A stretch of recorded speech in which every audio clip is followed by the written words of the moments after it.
Olá pessoal, tudo bem com vocês? Como é que vocês estão? Bom dia, boa tarde, boa noite, seja lá a hora que vocês estiverem assistindo essa aula.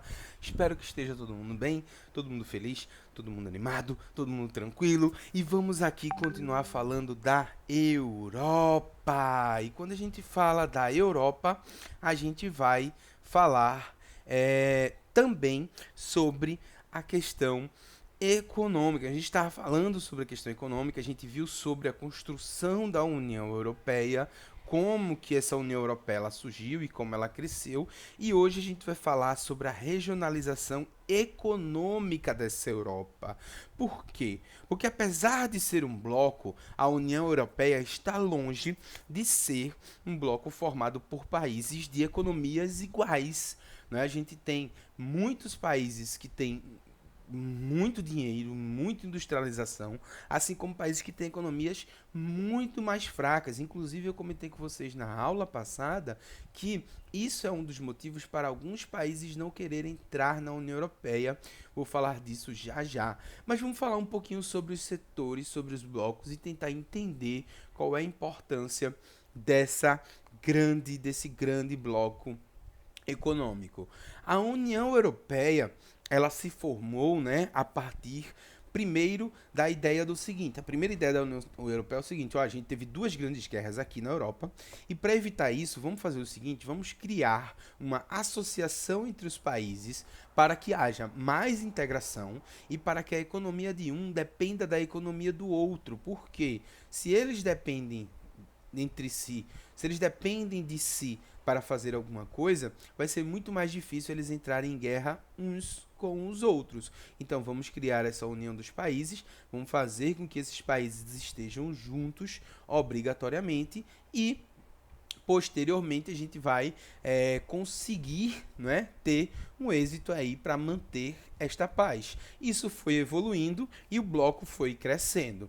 E dentro da União Europeia você tem quatro dos países mais ricos, industrializados, poderosos e influentes do mundo, como é o caso da Alemanha, que hoje encabeça a economia europeia, a França, o Reino Unido e a Itália. Esses quatro países, eles são muito ricos. Eita, saiu, né, gente? O Reino Unido, ele não faz mais parte da União Europeia.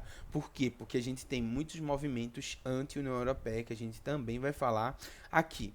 Mas qual é a ideia? Esses países muito desenvolvidos, eles hoje eles encabeçam, né, a parte da União Europeia que é mais rica, que é mais industrializada, que é mais desenvolvida e naturalmente esses países eles encabeçam o controle, o domínio e as políticas e as diretrizes da União Europeia, que é um bloco que está praticamente aí transformando a Europa num grande conjunto de nações. É como se hoje a Europa em si fosse um país. E essa é a primeira prerrogativa das pessoas que são contra o movimento da União Europeia. Porque, segundo elas, a União Europeia tira a autonomia nacional de cada país. Ela vai ser supranacional, ela vai ser acima da ideia de cada país. Ou seja, muita gente é contra o sistema da União Europeia porque afirma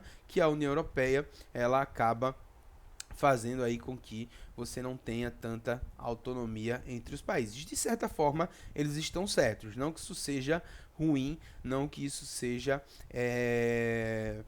necessariamente algo que não é bom. Por quê? Né? Qual é a outra prerrogativa? A outra prerrogativa é o seguinte: esses países mais ricos, eles vão ditar o sistema econômico.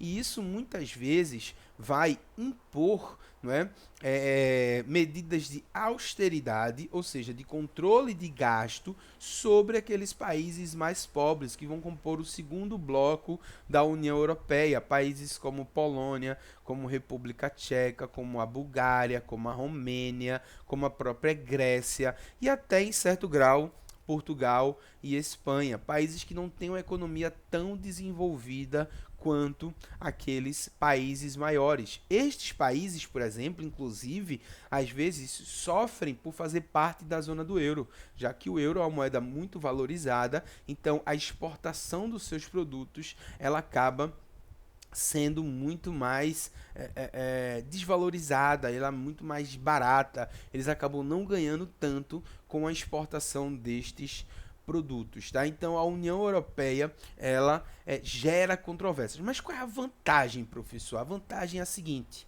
gente, uma coisa é a Alemanha, é a França, é o Reino Unido, é a Itália sozinhos. Tá? Eles ocupam ali hoje terceira, quinta, sétima posição na economia mundial.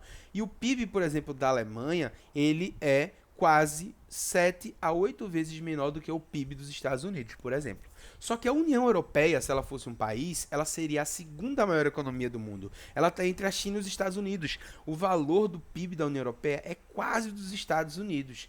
Então, a União Europeia em si, ela consegue muito mais vantagem comercial, muito mais vantagem econômica, muito mais vantagem, por exemplo, de empréstimo. Então, é como se fosse o seguinte: imagina, né, que você vai fazer um comércio, vai fazer um tratado comercial entre o Brasil e a Alemanha. São alguns milhões de pessoas, né, num país da economia X. Agora imagine se esse tratado é com toda a União Europeia. São muito mais pessoas, o número de habitantes vai aumentar muito, o número de consumidores vai aumentar muito, e isso vai dar para a União Europeia mais chances de negociar esse tratado. Tanto que o tratado que está sendo firmado entre o Mercosul e a União Europeia, ele está sendo reprovado por alguns países pela força que eles têm de negociar. Eles disseram, não, para a gente fazer um tratado aqui, o Brasil tem que mudar algumas coisas. O Brasil tem que parar de usar tanto agrotóxico, o Brasil tem que parar de explorar tanto esses recursos naturais,